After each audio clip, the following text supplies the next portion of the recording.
Once upon a time, there was a little engine called Edward. He lived in a shed with 5 other engines. They were all bigger than Edward and boasted about it. They said, "The driver won't choose you again. He wants big, strong engines like us." Edward hadn't been out for a long time, and he began to feel sad. Just then, the driver and fireman came along to start work. The driver looked at Edward and said, "What's the matter? Are you feeling sad? Would you like to come out today? And Edward said, "Oh, yes, please." So the fireman lit the fire and made a nice lot of steam. Then the driver pulled the lever and Edward puffed away. And he blew his whistle. "Look at me. Look at me." The other engines were very cross at being left behind, and away went Edward to get some coaches. At last, Edward found the coaches, and they said, "Oh, please be careful, Edward. Don't bump and bang us like the other engines do." So Edward came up to the coaches very, very gently.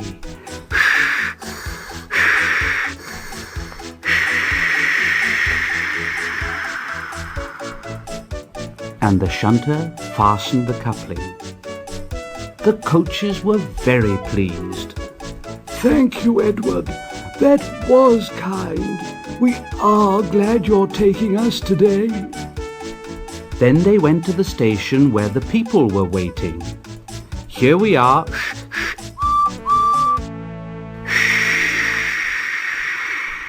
"Come along, get in quickly, please."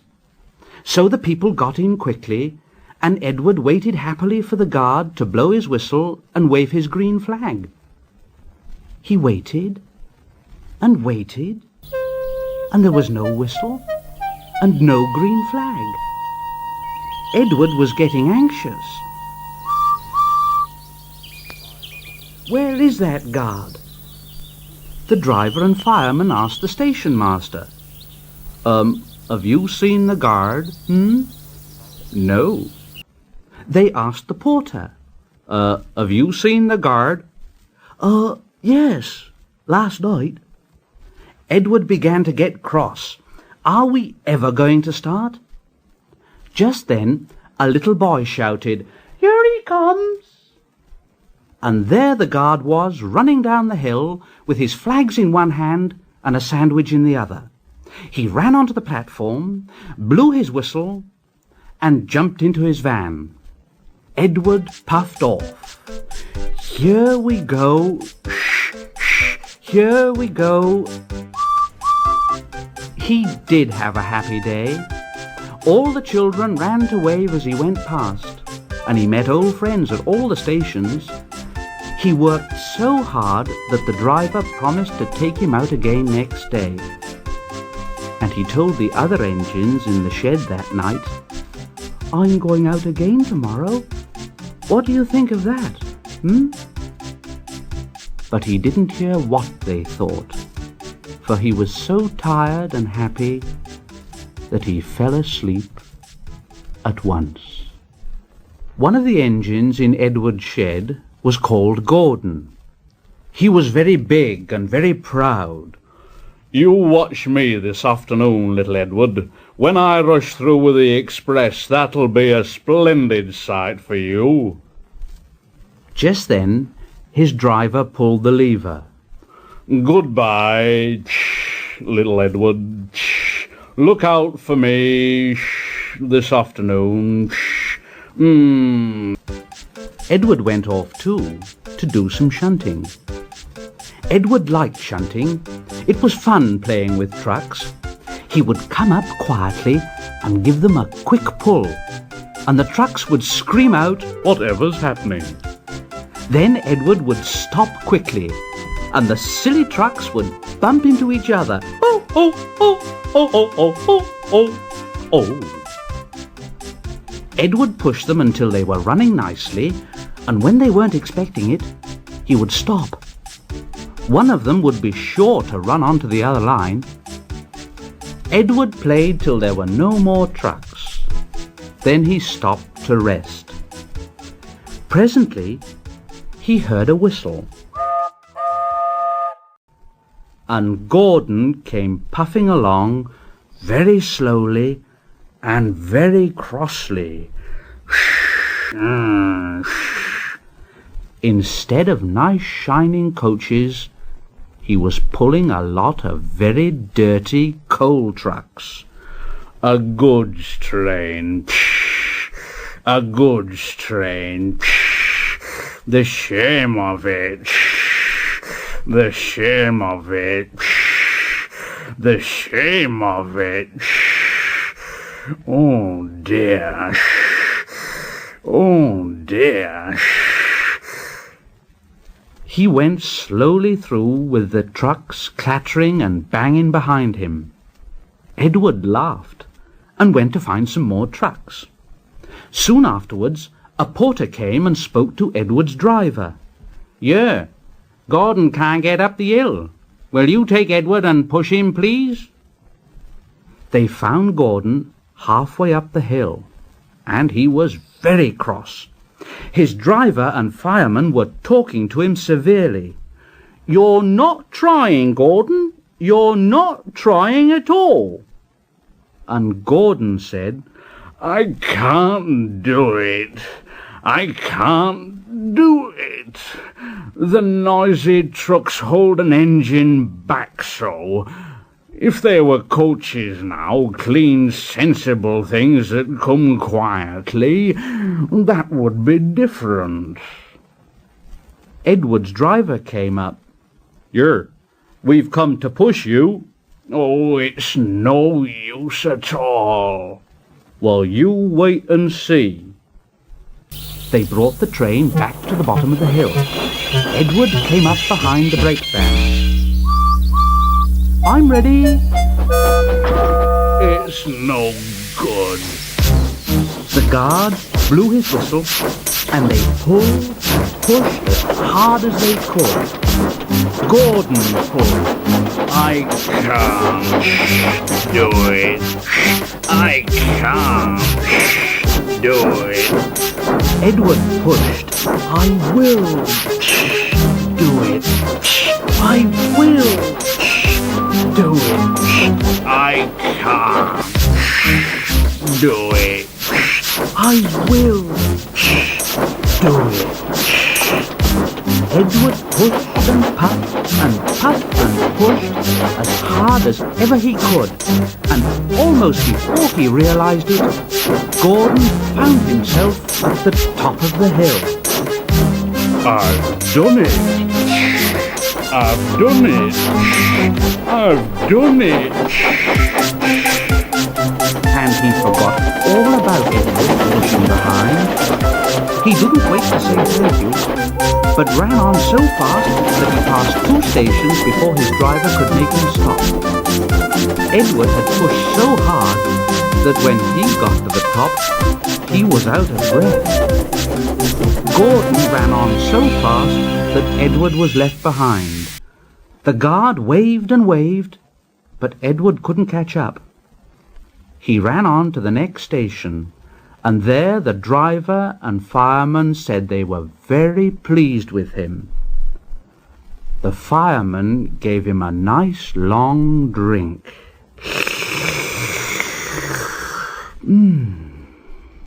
And the driver said, "I'll get my paint out tomorrow and give you a beautiful new coat of blue with red stripes. Then you'll be the smartest engine in the shed." Once an engine attached to a train was afraid of a few drops of rain. It went into a tunnel and squeaked through its funnel and never came out again. The engine's name was Henry. His driver and fireman argued with him, but he wouldn't move. He said, "No, I shan't come out, so there. The rain will spoil my lovely green paint with red stripes. No! The guard blew his whistle till he had no more breath, and waved his flags till his arms ached. But Henry stayed in the tunnel and blew steam at him. Go away. I'm not going to spoil my lovely green paint and red stripes for you. The passengers came and argued too, but Henry would not move. No! Leave me alone. A fat director who was on the train told the guard to get a rope. Fetch a rope, will you? That's right. Now, Henry, we will pull you out. But Henry only blew steam at him and made him wet. Leave me alone. They hooked the rope on, and all pulled except the fat director. My doctor has forbidden me to pull, don't you know? They pulled and pulled and pulled, but still Henry stayed in the tunnel. Then they tried pushing from the other end. The fat director said, 1, 2, 3, push! But he didn't help himself. He said, My doctor has forbidden me to push. They pushed and pushed and pushed, but still Henry stayed in the tunnel. At last another train came. The guard waved his red flag and stopped it. The 2 engine drivers, the 2 firemen, and the 2 guards went and argued with Henry. Look, Henry, it's stopped raining. Yes, but it'll begin again soon, and what will become of my green paint with red stripes then? So they brought the other engine up, and it pushed and puffed,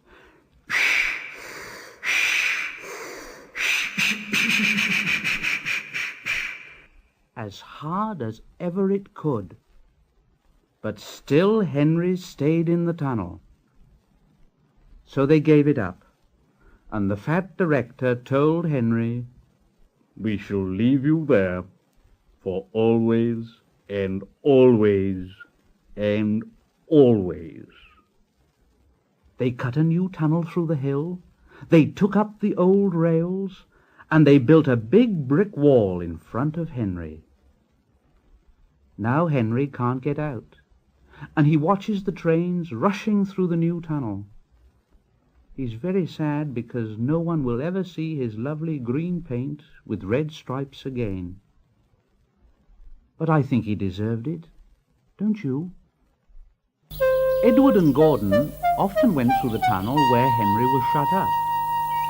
Edward would say, "Hello," and Gordon would say, "Serves you right." Poor Henry had no steam to answer. His fire had gone out. Soot and dirt from the tunnel roof had spoiled his lovely green paint and red stripes. He was cold and unhappy, and wanted to come out and pull trains too. Gordon always pulled the express. He was proud of being the only engine strong enough to do it. There were many heavy coaches full of important people like the fat director who'd punished Henry. Gordon was seeing how fast he could go.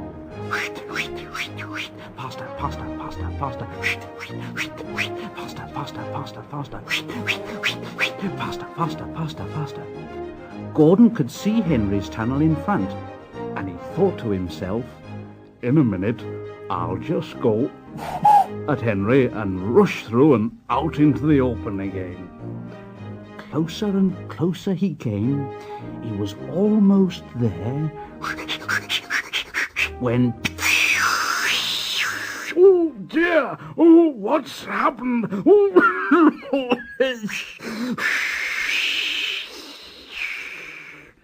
Gordon was in a cloud of steam and going slower and slower.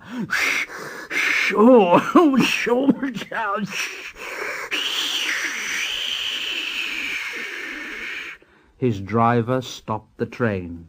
Oh, what has happened to me? Oh, I feel so weak. And the driver said, "You've burst your safety valve. You can't pull the train any more." Oh, dear. And we were going so nicely, too. Look at Henry laughing at me. Gordon made a face at Henry and blew smoke at him. Stop it.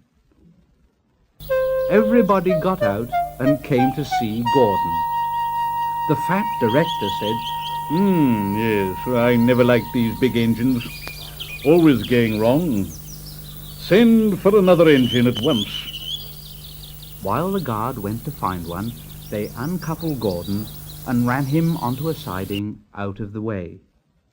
The only engine left in the shed was Edward.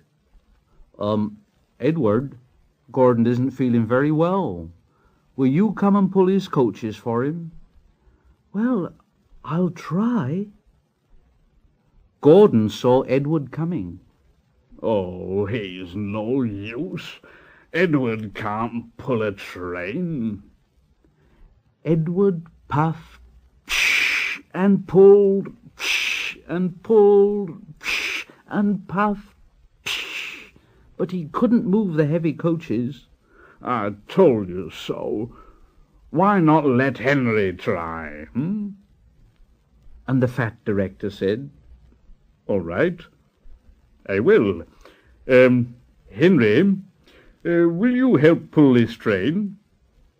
And Henry was delighted.